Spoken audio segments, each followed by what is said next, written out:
तर वेलकम भावांनो. म्हणलं एवढी बैटरी नव्हा घरी. रोज संध्याकाळी बैटरी लावायला कधी रानामध्ये भावांनो. आलो बैटरी घरी घेऊन आलो. लगेच म्हणले दूध घेऊन जा. घरचे काय मला काय कामाशिवाय सुट्टी नाही भाऊ. तिला आलो सकाळ बघा फ्यू कसला आहे भावांनो. फ्यू बघत आलो इथं डेअरीवरती म्हणलं आता टाकावं दूध. दुधाला काय गर्दी नव्हती, बरंच नाही तर लय गर्दी असते इथं.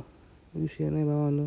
घेतलं दूध टाकून, घेतली चिठ्ठी, आलो घरी येऊन लगेच म्हणले हो रानामध्ये सकाळ ज्वारी काढायला आलो इथं रानामध्ये. भावांनो तुम्ही पण जरा काम करीत जा सकाळ फ्रेश मूड होतं भावांनो. कामं होतं सकाळ आलो रानामध्ये. एवढी ज्वारी राहिली होती, म्हणलं थोडीशी आता काढून घ्यावा. आता काही एवढी ज्वारी आहे तेवढी काढून घेतो. आणि समजात महत्त्वाचं म्हणजे भावांनो, तुम्ही ना ज्वारी काढताना असं काही हातमोजे घालीत जावा, नाहीतर ना हातात शमडी वाट लागून बसते, कापतो हात. तर मी घेतो एवढं माझं काम करून, तुम्ही पण घ्या तुमचं काम करून. तुमचं काम हेच की मला सबस्क्राईब करा भावांनो, लाईक करा. चला भावांनो, गुड बाय. भेटूया पुढच्या ब्लॉगमध्ये.